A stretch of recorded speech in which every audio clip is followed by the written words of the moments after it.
Hai. Okey. Hai.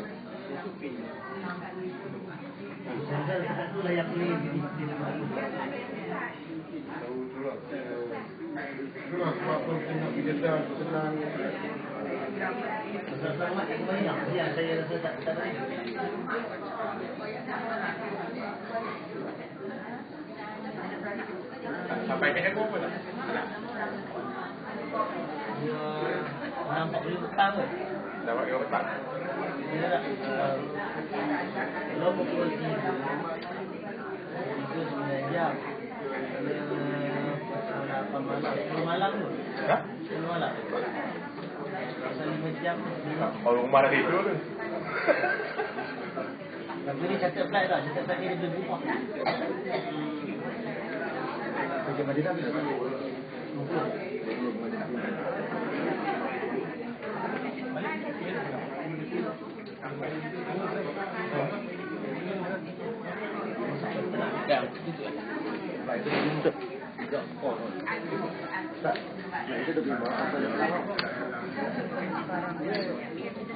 Hai. Mau pun dah. Apa dia lah? Kisah.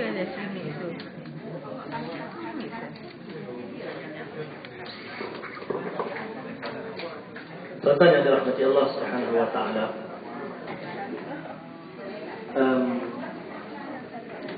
Sikit yang saya nak sebutkan tentang urusan tuan-tuan di Masjidil Haram sebagai satu peringatan, yaitu dalam kegairahan, kalau tak sebahagian pun mungkin semua daripada kita untuk beribadat di Masjidil Haram itu, ada beberapa perkara yang patut kita ambil perhatian.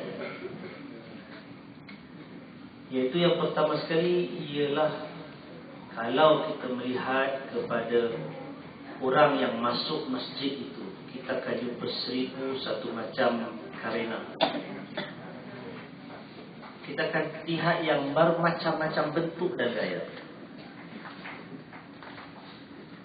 Itu semua sebenarnya melibatkan urusan pengetahuan, urusan ilmu. Allah Subhanahu wa ta'ala sebutkan dalam Al-Quran, hal yastawi alladhina ya'lamuna walladhina la ya'lamun. Adakah sama antara orang-orang yang mengetahui dengan orang-orang yang tidak mengetahui? Dalam ayat yang lain Allah tanya lagi, hal yastawi al-a'ma wal basir. Adakah sama orang yang buta dengan orang yang cerdik? Pertanyaan Allah Ta'ala itu bukan kerana Allah tak tahu, tetapi nak bagi tahu peri pentingnya ilmu, peri pentingnya mengetahui agama.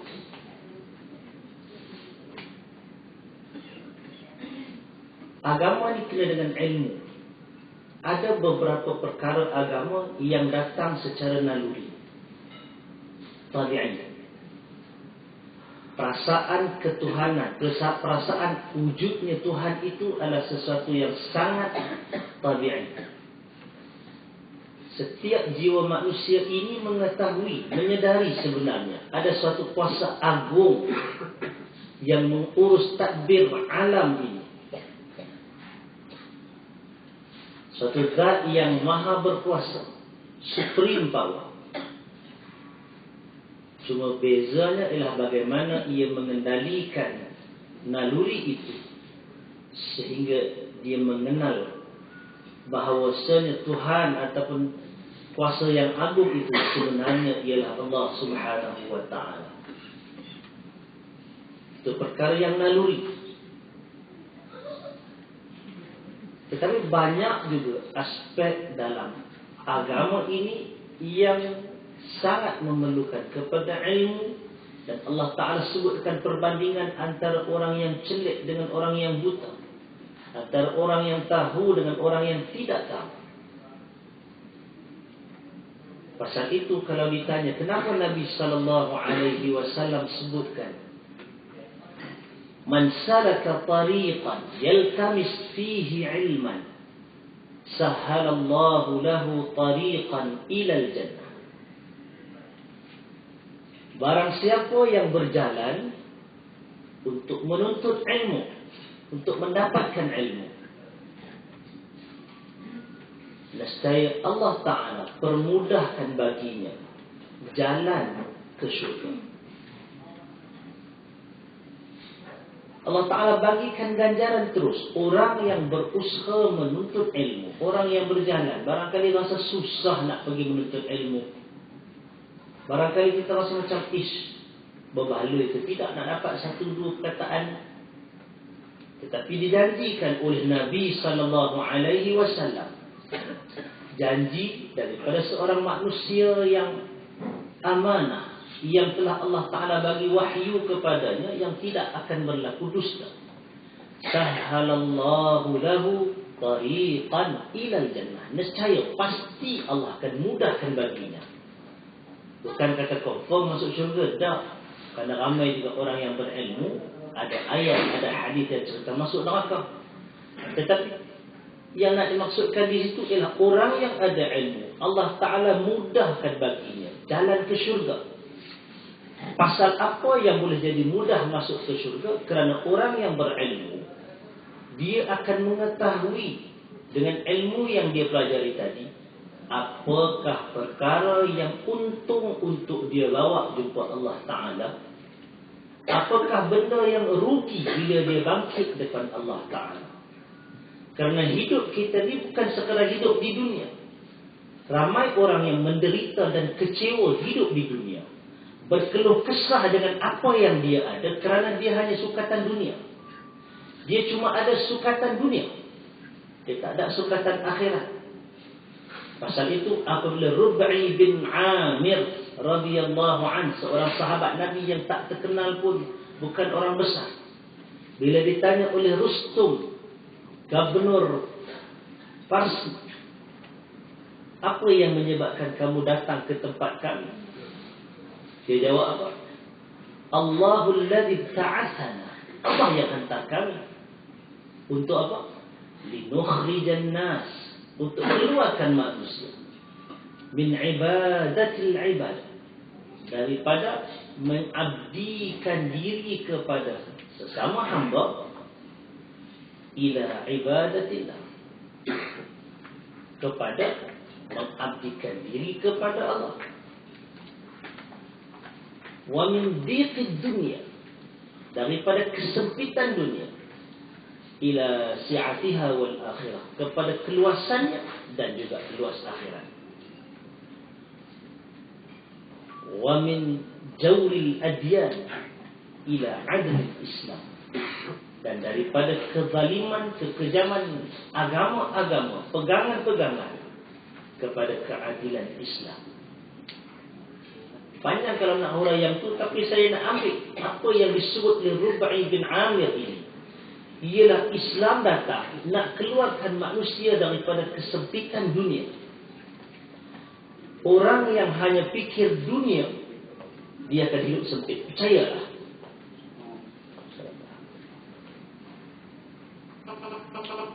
Macam mana boleh sempit dunia? Kerana bila orang tu dia fokus kepada dunia, dia akan jauh daripada agama Allah. Percayalah. Dia tidak akan fikir kira bicara dia di hari akhirat. Dan dia akan berpaling daripada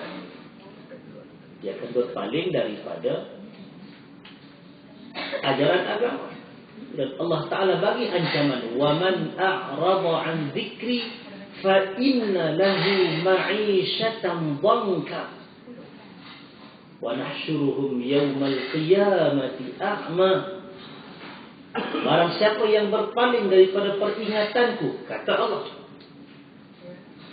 maka sesungguhnya bagi dia ma'isyatan dhanka, kehidupan yang sempit. Karena itu tuan-tuan, dia saling kait mengait. Orang yang hidupnya fikirkan dunia, perasaannya akan sempit. Kerana dia hanya ada sukatan dan timbang tara, untung dan ruginya dunia. Dan Islam datang bukan untuk itu. Islam datang untuk keluarkan dia daripada perasaan itu kepada satu perasaan yang lain, bahawasanya kalau di dunia ini dia tak dapat, di akhirat dia mesti nak bagi dapat. Kalau kat dunia ini dia mungkin susah, tapi jangan sampai susah tu bawa ke akhirat. Kalau di dunia ini dia menggelisah, kalau di dunia ini dia rasa tertekan, dizalimi, jangan sampai benda tu dibawa ke akhirat. Dan Allah janjikan orang yang ingat dunia ini, dia akan berpaling daripada ajaran Allah. Itu sifirnya. Sifirnya begitu. Dia akan berpaling. Bila dia berpaling, dia akan rosak. Bila dia rosak, tuan-tuan, Quran bagikan sifir orang yang rosak ini. Dia tidak rosak sendiri-sendiri, percayalah. Dia akan rosakkan orang yang lain. Al-fasid huwa al-mufsid. Orang yang rosak, dia merosakkan orang lain. Dan bila dia berpaling daripada ajaran Allah, janji Allah Subhanahu wa taala, fa inna lahu ma'isyatan dhanka, bagi kehidupan yang sempit. Pasal tu tuan-tuan, kita tak boleh timbang kebahagiaan ini dengan dunia. Ada orang barangkali duitnya banyak, kehidupannya mewah, nak banding dan bahagia dengan makcik duduk di kampung kutip petai, hanya sekadar menangguk ikan di sungai. Kadang-kadang bahagia itu, bolehkah orang susah daripada orang yang senang? Pasal neracanya neraca akhirat. Dan tidak dinafikan juga ada manusia yang senang hidup di dunia, senang juga hidupnya di akhirat. Mudah-mudahan kita semua dapat yang itu. Dan Nabi suruh kita minta yang itu. Quran ajarkan kita minta yang itu. Dan bila kita tawaf pun kita minta yang itu. Apa yang kita minta? Rabbana atina fid dunya hasanah. Kita sebut hasanah ayat sebab kita berhenti wakaf. Dengar pokok tu baca hasanatan. Setiap hasanatan yang kita dengar. Ada orang itu ada terkejut. Sama je hasanatan tu barik dia tak matikan. Kita baca hasanah serupa aja. Wa fil akhirati hasanah wa qina adzabannar. Tuhan kami, berikan kepada kami di dunia ini kebaikan dan di akhirat juga kebaikan, dan peliharalah kami daripada azab api neraka. Ada orang dia rasa doa tu simple sangat, tak ada ke doa lain yang canggih-canggih, doa para wali ke, doa apa ke, sampai rasa macam tak best. Sedangkan kalau kita tahu itu adalah doa yang sangat-sangat besar maknanya. Berapa ramai di kalangan kita yang hidupnya kalau kira atas kekuatan dirinya sebagai manusia. Dah banyak kali dah kot ditimpa malapetaka. Dah banyak kali kot dia ditimpa malam. Tetapi kadang-kadang dalam sukatan kita patut kita kena teruk lah. Tiba-tiba kita dilepaskan oleh Allah Ta'ala. Pasal apa? Barangkali mustajab doa kita, Rabbana atina fid dunya hasanah wa fil akhirati hasanah wa qina adzabannar. Jadi kerana itu tuan-tuan, pentingnya ada ilmu untuk kita tahu apa yang patut kita buat. Untuk kita tahu bahawasanya dengan ilmu ini kita mudah ke syurga. Allah Ta'ala angkat derajat orang yang berilmu. Dan bila kita tahu tuan-tuan, dengan ilmu ini, bila kita tahu yang betul, kita tidak akan saja-saja membazirkan tenaga kita dan masa kita untuk buat benda-benda yang tak perlu. Dengan anggapan kita buat dulu, terima tak terima cerita lain. Akhirat nanti kita tahu. Jangan macam tu. Kita kena tahu apa yang kita patut buat. Kita kena tahu bagaimana kita nak buat.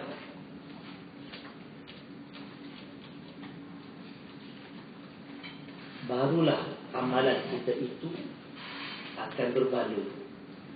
Dan Quran tidak ajar kita tentang amal banyak. Ada hadis tentang zikir yang banyak dan sebagainya, tetapi itu bukan yang teras. Yang terasnya bukan siapa banyak. Quran sebut tentang kehidupan kita ini, liyabluwakum ayyukum ahsanu amala. Kehidupan kita ini Allah Ta'ala jadikan hidup dan mati ini untuk diuji kamu, siapakah di kalangan kamu yang paling baik amalannya, bukan yang paling banyak. Jadi nak dapatkan amalan yang paling baik tentu dengan ilmu, bukan dengan perasaan, bukan dengan agak-agak. Dan pasal itu juga tuan-tuan, bila kita dalam taklimat umrah kita dulu ni, kita sebutkan jangan tiru apa yang orang lain buat yang tidak ada dalam ajaran Nabi. Jangan sampai kita begitu. Saya pesan di sini untuk yang ke depan ni juga.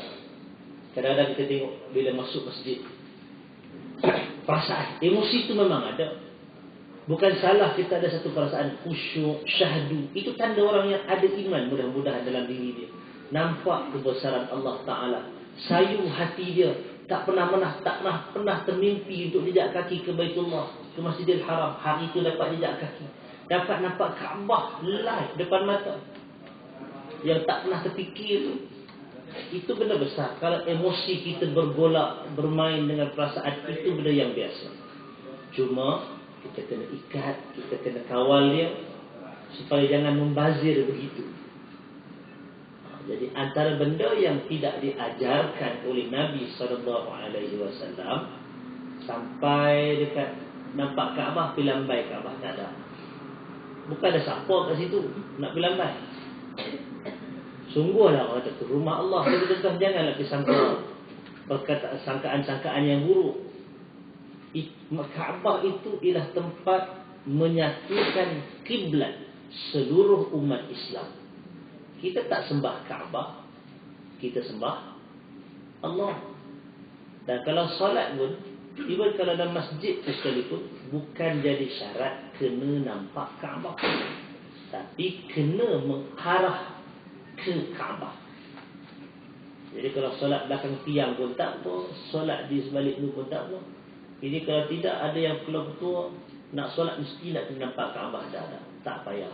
Tiang tu besar, kalau kita sembahyang belakang tu confirm tak nampak Kaabah. Orang yang solat tempat ikon yang di atas, yang di bawah pun tak nampak Kaabah kan.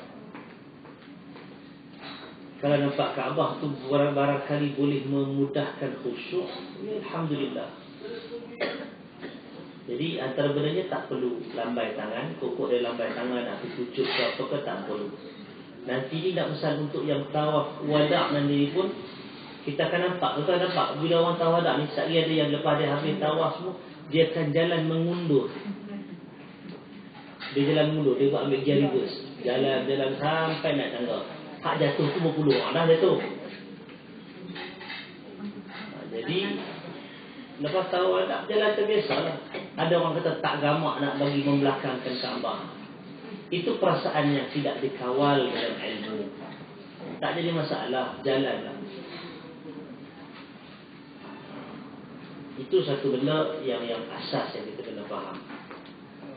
Yang berikutnya ialah bila kita masuk dalam masjid itu juga, Islam ajarkan kita untuk jangan sampai menyusahkan orang lain. Itu yang kita sebut dulu pun, jangan susahkan orang lain. Kalau itu bila kita masuk masjid, kalau tuan-tuan nak solat datang awal dan sebagainya, pilih kawasan yang tidak menyusahkan orang lain. Jangan solat di tengah laluan. Seronoklah kita tuan-tuan Jumaat kan, panas-panas tu semua pakai cari tempat teduh belakang. Akhirnya orang nak naik eskalator pun tak boleh, sangkut. Ataupun semua cari tempat yang redup, yang tu biarkan. Kalau rasa nak bagi sejuk sebenarnya hotel sebenarnya, tentu dah relax. Jadi elakkan daripada memudaratkan orang lain. Antaranya kalau jadi solat di tengah jalan, yang tu. Kemudian kalau kita sebut tentang hari itu ialah apa hukum berjalan lalu depan orang solat. Itu benda yang penting juga. Saya sebutkan tentang pandangan Syekh Muhammad Nasiruddin Al-Albani rahimahullah, dan sebelum daripada dia ratusan ulama yang sebut benda itu. Asas larangan melintas orang yang solat ini dia valid di seluruh muka bumi ini. Larangan melintas di hadapan orang yang solat. Dan dimaksudkan itu ialah lintas di hadapan kawasan yang dia sujud. Dia valid bila pun. Cumanya dalam suasana yang sesak macam Masjidil Haram, pada ketika tertentu yang padat, maka kita kirakan keluarkan satu kaedah yang dipanggil darurat. Terpaksalah melintas. Kalau tidak lagi orang belakang kita timpa kita jatuh situ dan sebagainya, maka kita keluar. Dalam keadaan yang padat, maka mudah-mudahan terlintas daripada orang yang solat ini dimaafkan oleh Allah Ta'ala. Tapi kalau dalam suasana kita tahu jalan lain lapang jalan tu, kita saja jalan ke depan tu, itu jangan buat. Kerana Nabi SAW beritahu, kalau orang tu tahu apa yang dia nak kena, kalau dia lintas orang solat, dia sanggup tunggu 40 tahun kat situ. Kita sambil nak pergi makan dia pun tak nak tunggu dah, nak orang pergi solat. Nabi kita sanggup tunggu 40 tahun, 40 musim. Jadi kalau ada lapang, kita cuba elakkan. Tapi kalau dah sampai dah tak ada jalan lain, itulah tempat untuk kita jalan, bolehlah. Itu dia panggil dalam kaedah darurat. Ad-darurah tubihul mahdhurat. Keadaan yang darurat membolehkan benda-benda yang dilarang. Itu kaedah dia. Sama macam selalu kita sebutkan orang yang kebuduran, dah tak nak benda pun nak makan, duduk lautan, buah tu beracun, hak ni apa pun tak boleh buat, akak tu beracun, tiba-tiba ada binatang yang haram, bewak ke, kalau punya tu babi kan, tak lama tu babi, bewak lah, dia apa boleh ringan sikit, makan sekadarnya, sekadar mengelakkan daripada mudarat. Itu kaedah. Jadi elakkan daripada ganggu orang, elakkan juga daripada memudaratkan orang lain. Saya dah sebutkan tentang benda ni. Islam ajar kita tentang bab ini, jangan mudaratkan orang. Aisyah radhiyallahu anha dalam hadis riwayat Al-Bukhari, dia tanya kat Nabi tentang ta'un. Dia tanya Nabi tentang ta'un, kolera. Nabi SAW jawab, "Idza azab yab'athuhu Allah ila man yasha." Ta'un itu ialah azab yang Allah Ta'ala hantar kepada sesiapa saja yang dia kehendaki. Faja'alahu lil mu'minina rahmatan. Lalu Allah jadikan ta'un itu untuk orang beriman sebagai suatu rahmat. Ta'un, Nabi kata azab yang Allah utuskan. Siapa yang kena? Tapi Allah jadikan untuk orang yang beriman, dia jadi rahmat. Bila tu? Nabi kata, orang itu bila dia kena tu, dia menyadari la yusibuhu illa ma katabahu Allah. Dia menyadari bahawa dia tidak menimpa diri dia, melainkan apa yang telah ditentukan oleh Allah Ta'ala. Maksudnya dia kena redha apa yang Allah dah bagikan kepada dia. Satu. Yang kedua, sabiran. Orang yang kena ta'un, bila masa jadi rahmat kepada orang beriman, pertama dia tahu itu datang daripada Allah. Yang keduanya dia bersabar. Ini tak kita dah cerita dah ni. Yang ketiga Nabi sebut walam yakhruj min baladi, dia tak keluar daripada negeri dia. Dia untuk bawa iman, dia tidak keluar daripada negerinya, dia bersabar, sabiran muhtasiba, dia harapkan pahala daripada Allah Ta'ala, maka baginya mislu ajri syahid.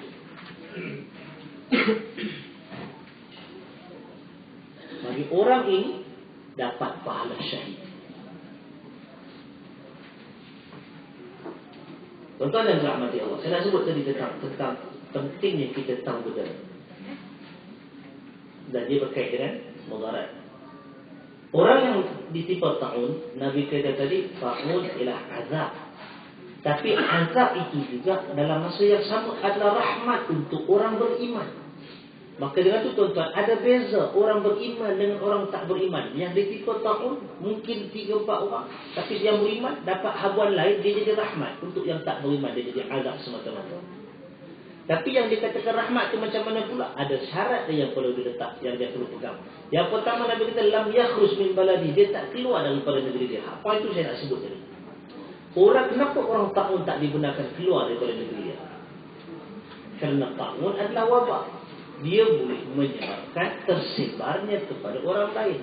Kalau dia keluar daripada negeri dia akan bawa wabak ta'un itu menyebabkan orang lain. Nah, di sini tuan-tuan yang kita nak sebutkan, Islam ajar kita jangan menyebabkan rosak orang lain. Jangan jadi sebab untuk memusnahkan orang lain. Jangan menyebabkan mudarat ke atas orang lain. Kalau kata kita nak mudaratkan diri sendiri, hak tu pun Quran larang, hak tu pun Nabi larang. Tapi kalau sampai menyusah dan memudaratkan orang lain, maka itu 2 kali ganda. Jadi apa saja yang kita buat tuan-tuan, ambil sampel ta'un yang Nabi sebutkan tadi, untuk jadikan benda itu sebagai yang Allah Ta'ala rahmati, jangan jadikan dia sebab untuk menyusahkan orang lain, untuk memudaratkan orang lain. Yang berikutnya tadi, mengetahui ia adalah apa yang Allah Ta'ala dah tuliskan untuk dirinya. Bila dah sampai depan mata benda ni, dah tak elak ke mana, kita kena tahu itulah yang Allah Ta'ala dah tentukan untuk kita. Lagi belum jadi kita tak tahu, tapi dah kena timpa kat kita, kita kena tahu itu ialah apa yang Allah Ta'ala dah tentukan, maka kena rida. Lepas tu sabiran muhtasibah, dia kena bersabar dan dia kena mengharapkan ganjaran Allah Subhanahu wa Ta'ala. Bila itu dilakukan, orang yang mati kerana ta'un, orang yang menderita kerana ta'un, Nabi kata dapat ganjaran pahala mati syahid. Tidak senang tuan-tuan nak mati syahid, susah. Sebagai riwayat sebut tentang orang yang mati ini, bila ditanya orang yang syahid itu minta untuk hidup dan mati semula. Hebatnya mati syahid. Dan itu diberikan kepada beberapa golongan. Salah satunya orang yang mati kerana ta'un. Yang kedua ialah wanita yang mati kerana melahirkan anak. Sama ada setelah melahirkan atau setelah itu kerana nifas dan sebagainya mati, maka itu dapat ganjaran pahala syahid. Tapi tentu saja bukan sewenang-wenangnya kan. Dia kena ada syarat. Tak ada syarat. Dia mesti beriman. Syarat dia mesti sabar. Dan syarat dia mengharapkan ganjaran Allah Ta'ala. Baik. Jadi kembali kita kepada cerita masjid tadi ni. Kita tengok. Jangan sampai kita memudaratkan. Kalau kita nak letak kasut pun, pastikan dia tidak menyusahkan orang. Baik. Kemudian isu lintas depan orang yang salat. Yang dilarang lintas ini ialah lintas di hadapan imam dan lintas di hadapan orang yang solat seorang diri. Itu yang dilarang. Nanti terkejut kami tengah solat orang budak. Kalau jadi makmum, tak apa orang melintas. Nah, kalau kita pun sampai-sampai saf tu lapang kosong, kita nak masuk saf yang lapang belah sana, ada orang solat. Yang tu makmum, kita lalulah depan tu. Yang tu tak salah. Itu tak termasuk dalam apa yang Nabi SAW larang.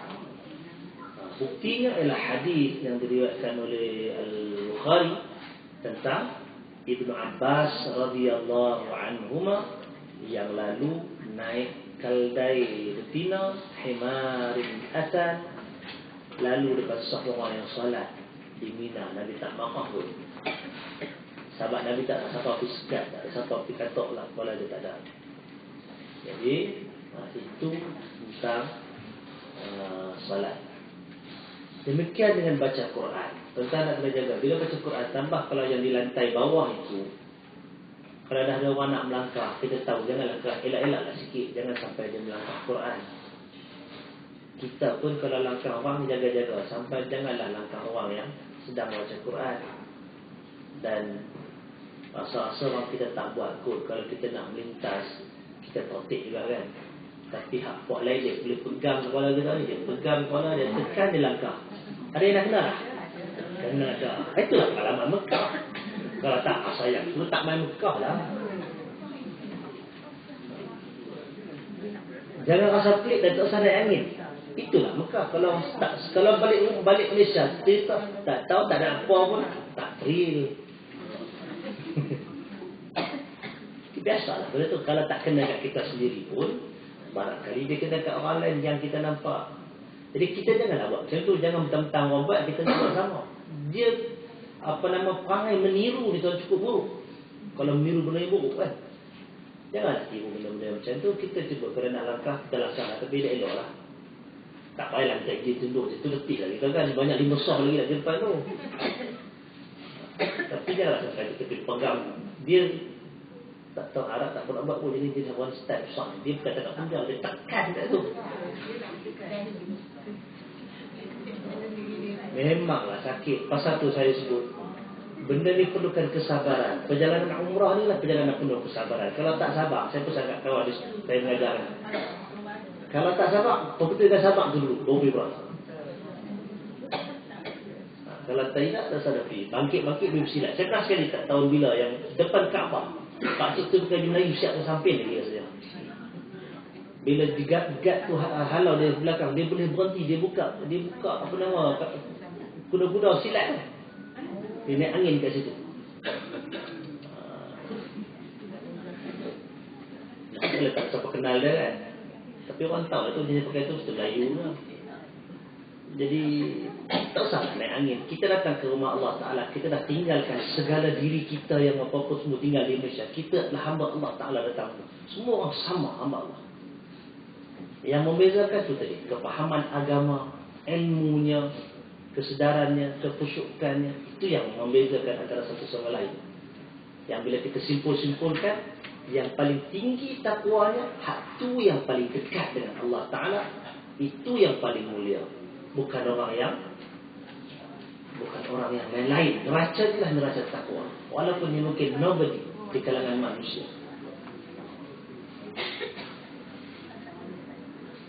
Baik, tuan-tuan yang dirahmati Allah Subhanahu wa Ta'ala.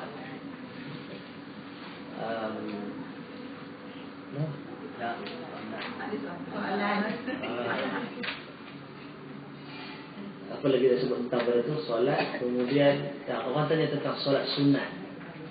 Saya dah sebut kalau solatlah sunat tentang di Masjidil Haram tu. Dan satu yang jangan lupa lah, kadang-kadang kita pun lupa, dah malam mengantuk tu tidur terus. Solat witir. Solat sekali. Tambah yang kalau yang bangkit awal, malam tak solat, kemudian bangkit pagi tu nak pergi solat subuh 5.12. Solatlah witir. Kalau tak dan, kadang-kadang kita keluar nak terus ke masjid kan, dalam perjalanan tu azan subuh, satu rakaat tu miss. Mungkin bila dah bangun lambat, siap solat witir dulu satu rakaat di bilik, barulah turun pergi ke masjid. Kalau orang azan pun kita dah dapat solat witir tu. Kalau betul sampai masjid, kita tempatlah tunggu untuk kalau nak qomat tu satu rakaat ya. Bukan susah kan, tapi kadang-kadang itu terlupa dah macam mana. Lagi apa lagi tentang solat? Quran dan tempat lapang. Saya rasa saya dah uruskan semua ni. Dah start malam ni insya-Allah lapang kot. Kalau ada kawan-kawan sama yang lelaki ni kot ada dan kita nak bincang-bincang ke apa-apa, nak test nak baca Quran, nak kena betul-betul tu insya-Allah ada masalah. Kalau yang perempuan ni saya tak tahulah, tak dapat nak nolong dah. Tak tahulah keadaannya. Jadi insya-Allah agak terlewatlah sikit kelapangan saya tu. Tapi barangkali dengan dianjak dua hari lagi ni kita ada masa lagi untuk betul-betulkan. Ada seorang kawan saya, orang Penang, sebelum datang umrah dia tak tahu baca Quran. Memang tak tahu. Tengok tulisan Quran tu bukan tulisan Tamil semua lah. Tak boleh baca. Habang baca Fatihah tu pun hafal zaman tadika dulu. Dia azam pergi Umrah bulan puasa. Dia duduk sebulan. Dia azam setiap kali tu dia doa, dia tawaf, dia doa, dia minum air zam-zam, dia doa bagi dia boleh kenal dan boleh baca Quran. Balik Malaysia, dia cari guru. Sekarang ni dia dapat, dia baca Quran, lancar ya. Tentu dah nak banding dengan sudah saksi lah kan. Nak banding dengan Imam Zuhar tentu dah saksi. Tapi daripada dia buta langsung sampai dia boleh baca. Pasal dia berdoa kepada Allah Ta'ala, Allah makbulkan, Allah taufikkan kemudahan, dan dia usaha dengan apa yang dia doakan. Karena itu satu bab juga tuan-tuan, bila kita doa, kita kena usaha selaras dengan apa yang kita doa. Kalau kita doa, lepas tu duduk saja, tak sama apa yang kita buat dengan yang kita doa, pun tak dapat. Dr. Muhammad Qutub rahimahullah, dia sebut benda tu bila Nabi Ibrahim alaihi salam tinggalkan Hajar dan Ismail di bumi ini. Di bumi ini, tempat yang tuan-tuan naik sa'i tu kan, Safa Marwah tu kan. Kat kawasan itulah Hajar tu. Oh, kalau kita boleh imbau balik, kadang tak perasan pun tuan-tuan. Sa'i dah tempat perjalanan antara Hajar cari air. Lepas tu dia nampak ada anak dia ditinggalkan di kawasan Telaga Zamzam. Telaga Zamzam tutup dah. Siapa yang pergi awal dulu ada Telaga Zamzam. Sekarang ni kawasan tu pun tak ada. Dia ada tong Zamzam je kan. Bagi Zamzam tabur. Nabi Ibrahim tinggalkan. Nabi Ibrahim doakan, Rabbi ja'alni muqimas salah wa min dhurriyyati Rabbana wa taqabbal du'a. Tuhanku, jadikan aku orang yang mendirikan salat, dan juga dari kalangan zuriatku orang yang mendirikan salat. Tuhan kami, perkenankanlah doa. Kata Dr. Muhammad Qutub, adakah Nabi Ibrahim doa betul dia tinggal macam itu saja? Tak. Bila dia berdoa kepada Allah supaya dia jadi orang yang mendirikan salat, tentu dia sendiri akan usaha untuk mendirikan salat. Dan bila dia doa anak-anak dia tu supaya mendirikan solat, dia takkan padan biar macam tu. Dia asuh dan dia didik anak-anak dia dirikan solat. Tu baru kena doa dengan amal. Tapi orang kita, dia lebih suka sekadar doa pun tak apa nak doa, tumpang dengan doa ustaz, bagikan air zam-zam ataupun air biasa, air mineral, suruh tolong baca doa penerang hati, bagilah anak tu minum berbaldi-baldi, lepas tu dia tak suruh buat apa. Yang tu sampai habis satu kulah pun tak dapat. Dan malaikat Allah Ta'ala nak taufikkan tu cerita lain lah. Tapi dengan kadar timbangan sifirnya, itu bukan cara yang Islam suruh. Tak padan bagi minum air penerang hati, kita sendiri tak pernah suruh dia belajar. Jadi tuan-tuan yang dirahmati Allah Subhanahu Wa Ta'ala, mudah-mudahan manfaatkanlah apa yang ada ni. Kita tengok kita keadaan ini. Siapa yang ada boleh tengok. Saya pun tak pernah pasti sangat lokasi Maulid Nabi SAW belah sana. Zaman dulu-dulu masa tak berubah, kita boleh cap. Bila dah berubah ni dah tak tahu. Saya tak tahu lah mana tempat tu. Dan kalau ada siapa-siapa yang berani, jangan jalan seorang, takut hilang. Belah masjid Kuching sana, dia berjalan, boleh tengok kawasan perkuburan Ma'la jauh. Lepas Saudi Post sana tu kan, ada perkuburan Ma'la Jumaizah, ada perkuburan, ada yang ada dekat makam Sayyidatina Khadijah, ada di kawasan dia dibuat pakai hijau. Kalau naik bas, kalau ada rezeki ziarah dia berjalan ke situ, barangkali ada. Ada 2-3 trip yang lepas saya pergi, driver bawa lalu di tepi tu. Kalau ada siapa-siapa yang pernah ikut tu, saya tunjukkan. Tuan-tuan tengok, pasti kan. Kadang-kadang saya daripada kita pergi masjid, ulang alik, kita tengok kita dengan bangunan yang begini. Kita kena tahu lokasi. Bukan lokasi, kena kita tahu, inilah tempat Nabi pergi berdakwah, Nabi pergi rumah ke rumah untuk sebarkan Islam. Di celah tahanan mana sinilah yang Nabi kena baling batu, orang mengejek Nabi. Ketika Nabi sujud depan Kaabah, barangkali dekat salah satu tempat yang tuan-tuan pernah sujud itu, barangkali itu tempat sujud Nabi SAW. Yang mana dekat situ itulah ketika Nabi sujud, orang Quraisy bubuh dengan segala kotoran unta, dengan apa kali dekat situ. Kita tak tahu. Jadi kalau kita sedar yang itu tuan-tuan, Jadi saya akan cuba masa ziarah nanti kita akan tengok keluar daripada Mekah ni nanti kita akan tengok sampai ke Jabal Nur. Jabal Nur ada Gua Hira. Nak naik tinggi tuan-tuan, saya pernah naik zaman muda-muda. 2 jam nak naik. 2 jam naik. Pasal tu tenang lah, memang tenang. Daerah ke Kaabah. Bukan dapat tidak apa nak solat di situ, sekadar pengalaman. Ada orang saja tempat dia pergi ziarah, dah tahu lokasi, sewa teksi sendiri, bukan perempuan ya, lelaki saja nak naik Gua Hira tu. Tapi nak naik tu pada jalan curam, kalau pergi tanggung sendiri.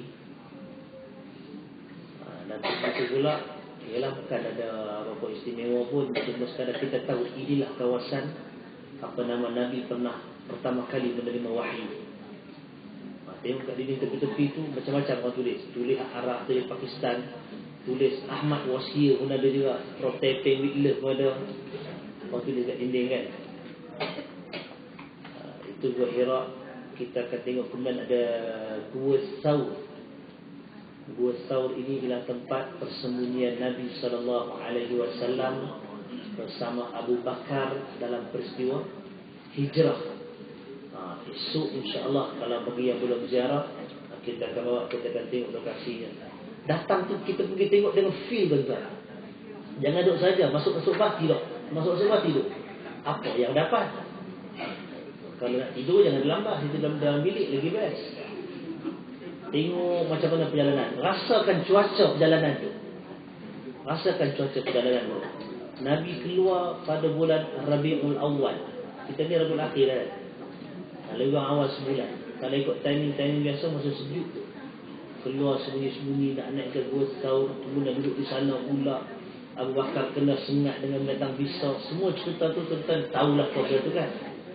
Yang tak betulnya ada cerita-cerita sampingan yang dongeng tu ada juga. Nanti kita akan tengok tempat tu. Jadi mudah-mudahan tuan-tuan yang dirahmati Allah, itu benda yang saya nak suruhkan. Dan kita ada, insyaAllah saya nak ada satu sesi untuk kita refreshkan balik tata cara solat mengikut yang Nabi SAW lakukan. Itu sebenarnya antara silibus penting. Bila setiap kali saya bawa jemaah datang umrah, kita akan ulang balik, kita akan bacakan balik bagaimana cara Nabi SAW solat. Tak padan datang bumi tempat Nabi lahir, tempat Nabi dakwah, tempat turun wahyu. Lepas ni nak pergi Madinah pula tempat perjuangan Nabi. Benda yang paling asas selepas syahadah iaitu solat, tak mau ikut Nabi punya pula dah. Kan tentu tak, kita katakan tak makul, tak logik kalau ada orang yang begitu. Jadi insya-Allah kita akan ambil masa selepas ini atau ini esok tu insya-Allah. Esok baru bulan 17, sudah 18 ya. Mungkin kita buat di sana tu untuk refresh balik, segarkan balik. Ramai yang dah belajar, ramai yang datang. Wallahu ta'ala alam. Yang ada soalan. Sebelum soalan tu ada pengumuman. Pengumumannya lah Dr. Asri sekarang demam. Petang ni insya-Allah. Soalan dia, Al-Quran menyebut apabila kamu mendengar bacaan Al-Quran, hendaklah kamu diam dan dengar. Ada hadis tiada solat tanpa Fatihah. Yang mana patut diikuti semasa solat berjamaah, diam atau baca Fatihah sewaktu imam membaca Fatihah. Oh, ini soalan aras tinggi ni. Cikgu sekolah kan, ini dia punya asli tinggi. Ya, dalam Al-Quran, idza quri'al Qur'an fastami'u lahu wa ansitu la'allakum turhamun. Apabila dibacakan Al-Quran, hendaklah kamu istima'. Perkataan fastami'u itu bukan sekadar hear, bukan sekadar dengar, tetapi ambil perhatian. Pay attention. Kalau kita dekat pasar raya, kalau kita dekat tempat-tempat tu, dekat minum, lepas tu kita dengar apa pengumuman dia kan. Jadi Quran sebut, apabila dibacakan Al-Quran, hendaklah kamu ambil perhatian. wa ansitu dan diam. La'allakum turhamun, ganjarannya mudah-mudahan kamu dirahmati. Kalau ikut apa yang disebut oleh sahibul tilal, perkataan la'alla itu maksudnya mudah-mudahan yang menjadi satu janji daripada Allah Ta'ala. Orang yang buat macam tu, dia akan turhamun, dia akan dirahmati. Baik. Jadi bila masa kita yang bila dengar Quran kita nak kena diam. Kata Al-Qadhi Abu Bakar Ibn Al-Arabi rahimahullah, dalam kehidupan biasa ni, kita sambil-sambil duduk jalan kat pasar atau sebagainya, orang baca Quran nak diam, tak dengar apa yang dia baca, benda tu jadi susah, dia kata. Tak apa nak, dia kata susah nak buat. Yalah, kita tengah duduk jalan, kita orang baca Quran bukan diam, tak boleh nak sembang dan bertemu kan. Jadi dia kata tempat yang paling mudah untuk apply benda ni, tempat yang paling logik untuk kita menepati arahan Quran itu ialah dalam solat.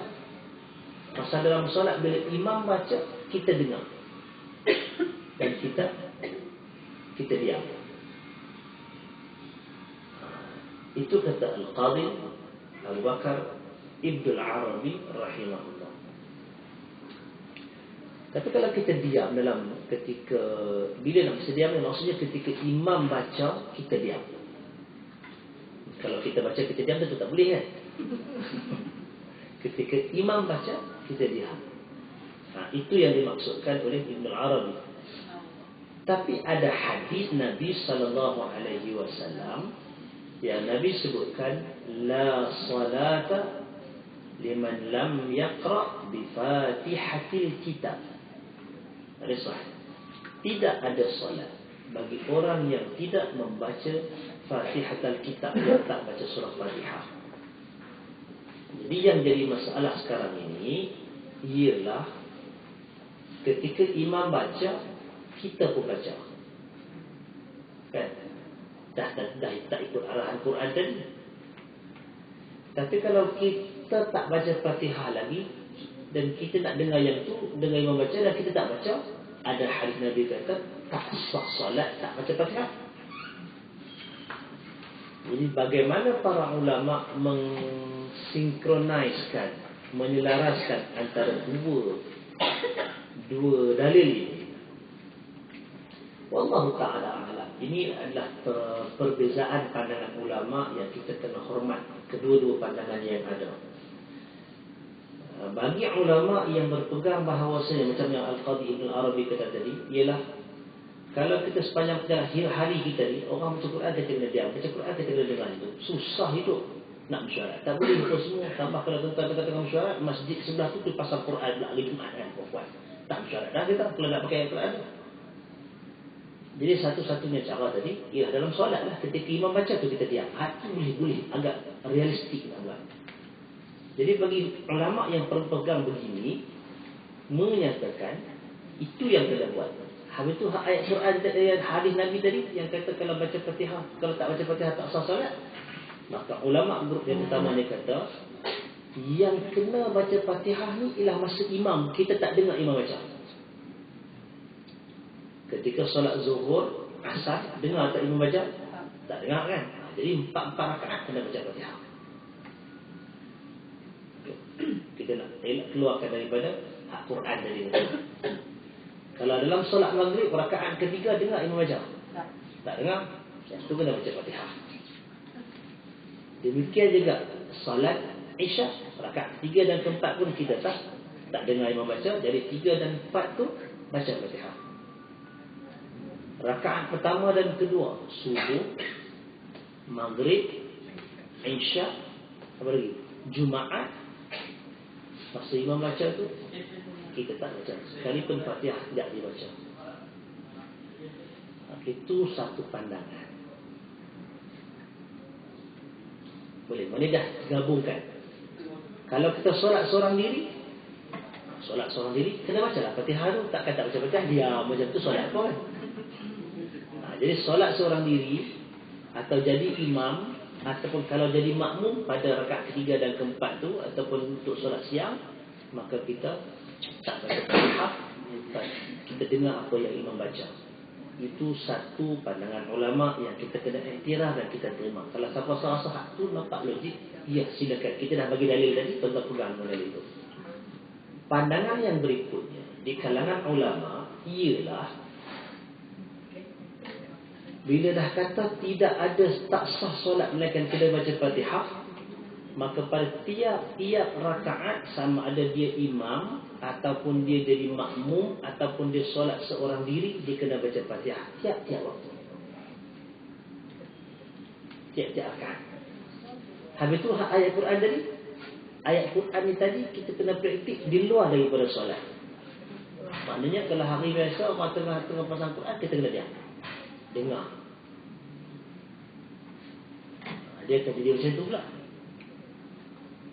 Dia nampak sistem dia dikembalikan. Pandangan yang ketiga, pandangan yang pertama tadi sebenarnya, pandangan yang pertama tadi dia bukan sekadar membabitkan Fatihah saja. Doa iftitah pun sama. Kalau imam dah start baca Fatihah, tak payahlah baca doa iftitah tu. Dengarlah imam. Pasal tu juga doa iftitah ni bukan satu pattern je. Macam contoh duk baca, kalau pergi sekolah kan tanya, cuba baca doa iftitah. Satu Malaysia, rhythm dia sama. Allahu Akbar kabira. Tanyalah mana sekolah pun, cikgu. Dia bukan satu itu saja. Doa iftitah yang Nabi ajarkan, yang sabit dalam hadis ada sekitar 12 ke 15 bentuk bacaan.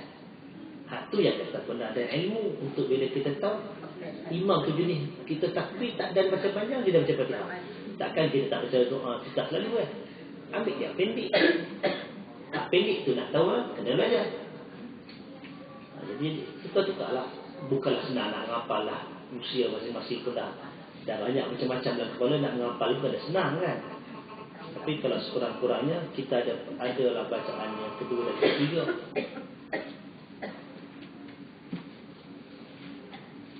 Baik, itu tentang pandangan kedua. Pandangan yang ketiga tadi ialah Fatihah kena baca juga, tapi yang bila imam baca, yang lain tak payah baca, Fatihah saja baca.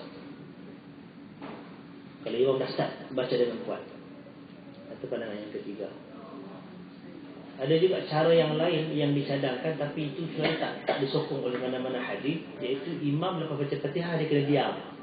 Diam lama bagi makmum habis baca Fatihah baru dia start baca ayat Quran lah. Yang itu dia cuba gabungkan antara pendapat-pendapat ni, tapi dari sudut hadis Nabi tidak menunjukkan kepada itu. Pasal Nabi lepas daripada baca Fatihah, Nabi berhenti sekejap, amin, diam seketika, tekan nafas, Nabi baca surah dah. Nabi tak panjangkan diam tu. Jadi itu ada dua tiga cara yang disebutkan oleh para ulama. Tuan, dalil kita dah bagi tadi, tangkap atau tak tangkap pulanglah. Jadi kita hormati pandangannya. Kalau dah baca atau tidak, wallahu a'lam.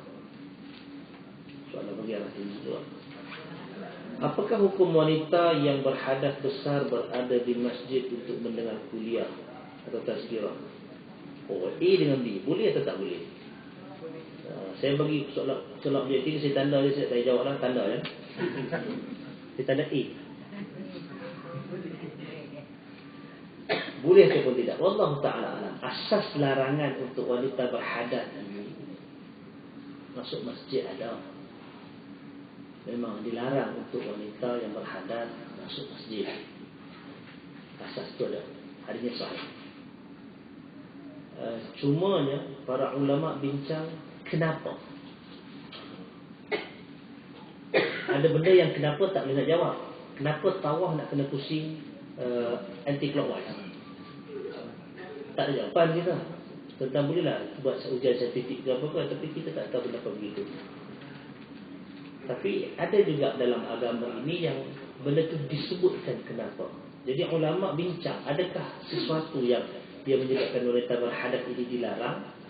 Jadi kenapa itu telah pun diijtihadkan, diandaikan, dengan andaian itu kan andaian semata-mata, andaian dengan dalil oleh sebilangan ulama kerana mengelakkan kekotoran.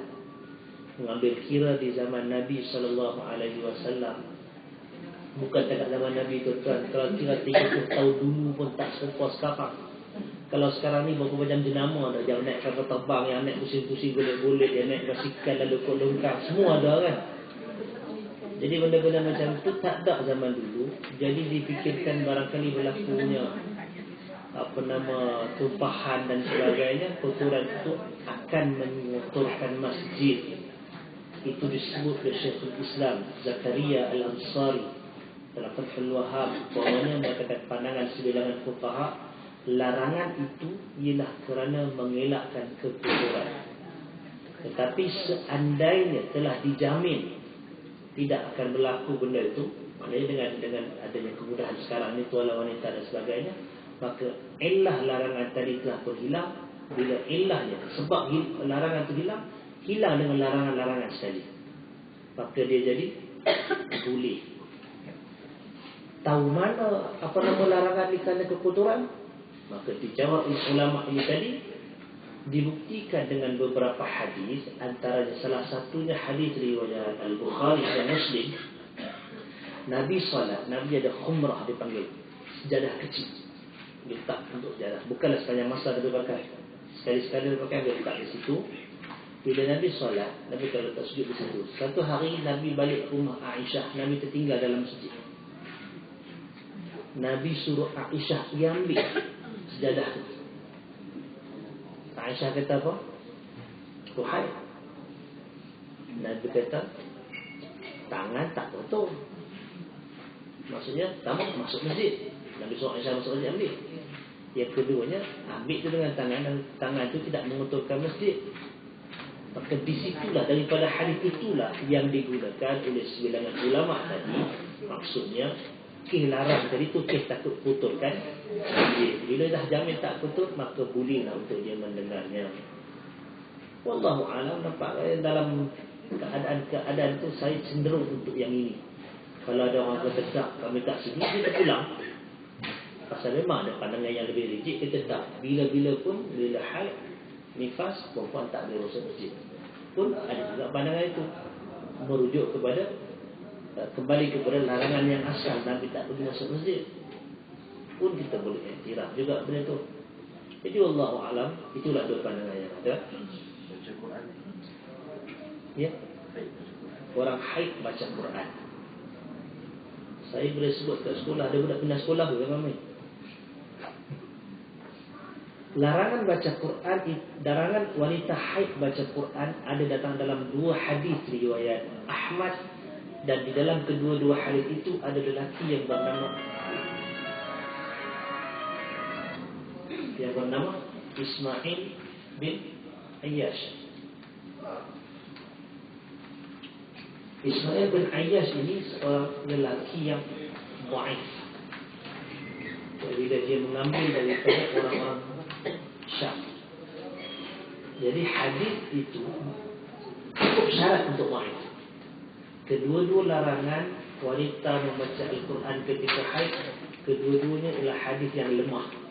Hadis yang lemah tidak boleh menjadi hujah di dalam hukum. Di kerana itu kembali semula kepada hukum yang asal, wanita yang haid boleh baca Quran kerana tidak ada larangan yang konkret. Kerana asal ibadat ini kena ada dalil, dan ada dalil Nabi suruh Quran, Nabi suruh baca Quran, semua lelaki dan perempuan, tak ada beza kan.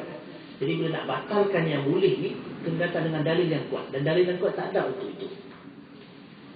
Jadi kerana itu wallahu a'lam, saya cenderung dengan pandangan wanita yang haid dan nifas boleh baca Quran. Ditambah lagi dengan hadis riwayat Al-Bukhari tentang Aisyah radhiyallahu anha, bila dia buat haji dengan Nabi, haji yang terakhir, Hajjatul Wada' itu, dia dalam keadaan haid. Dia masuk Makkah dalam keadaan haid. Dia tanya Nabi, nak buat apa ni haid? Orang lain sampai tawaf, sa'i. Nabi kata kat Aisyah, if'ali ma yaf'alu haj ghaira alla taquti. Nabi kata kat Aisyah, buat benda yang orang haji semua buat, melainkan kamu jangan tawaf. Itu yang Nabi tak bagi. Jadi kata sebahagian ulama, semua benda yang orang haji buat ni bukan sekadar tawaf dan sa'i saja. Tawaf, sa'i, baca Quran, Tu solat ada hari lain terang dah memang tak boleh. Itu saya lah. Jadi untuk itu termasuk dengan membaca Quran itu diinginkan. Wallahu ta'ala a'lam.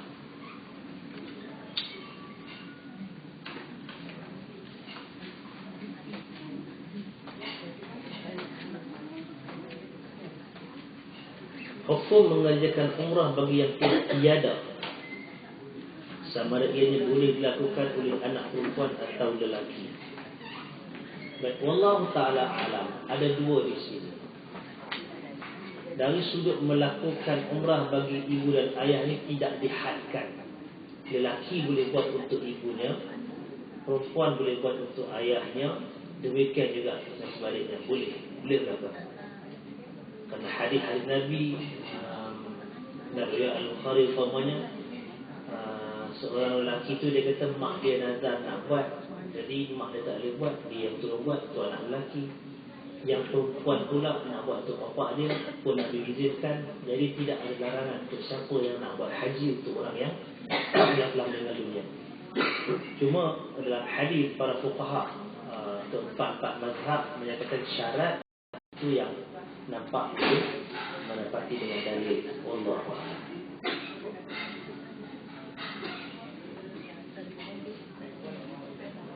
Ada soalan lagi? Tiga soalan tinggi belakang ni. Setakat mana larangan wanita berhias di luar rumah?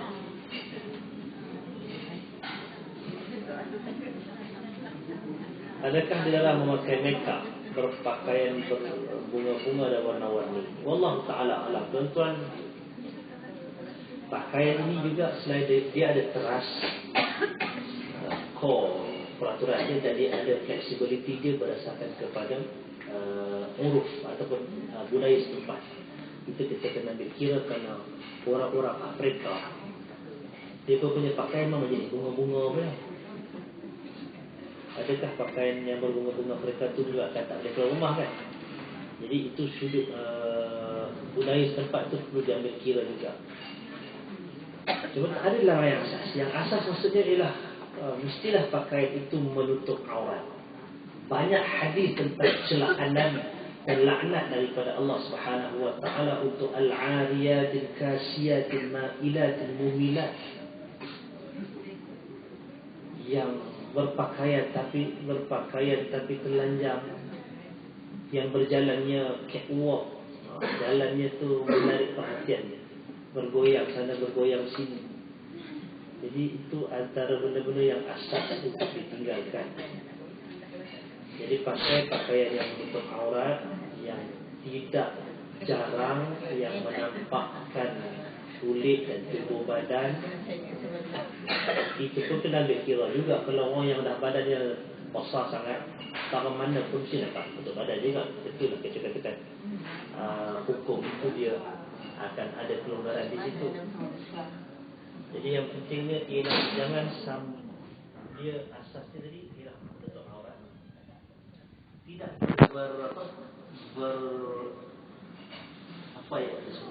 berhias yang menarik perhatian.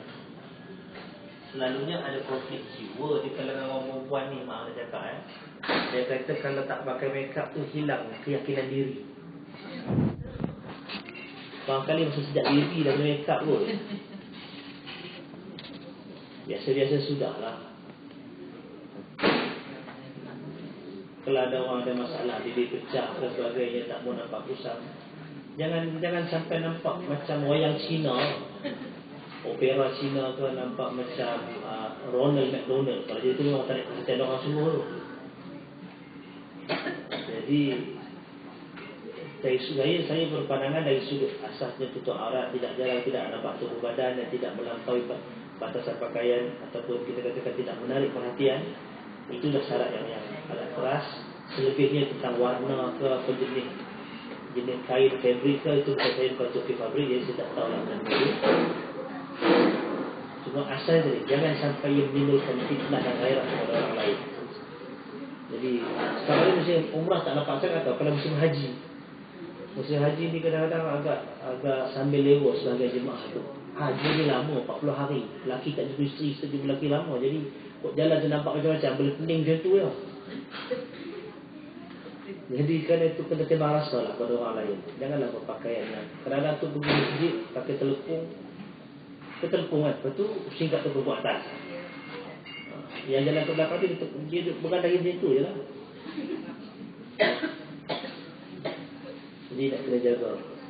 Dan mana-mana pakaian yang menutup aurat sah untuk solat. Kan? Jadi siapa yang solat dengan pakaian yang sedia ada tu, dia confident ini sah solat. Dia tutup aurat lah tu. Kalau dia rasa, takkan solat macam ni kot, mana mungkin dia tak tutup aurat habis tu. Jadi pasal aurat wanita ialah aurat solat dia. Selesai. Kita dengan pakaian kerja pun boleh solat. Tak gaduh nak kena pakai telpon. Wallahu ta'ala a'lam. Habis dah kot. Habis dah. Jadi petang ni pula tuan-tuan kita akan sesi dengan Dr. Masri. Saya janji dengan jawab Iwis tu 25. InsyaAllah kita akan jumpa lagi pukul 5. Dan kalau ada perkembangan tentang ziarah, saya akan maklumkan nanti pukul 5. Wallahu ta'ala a'lam. Assalamualaikum warahmatullahi wabarakatuh. Pian, ambil. Baik, ni. Akan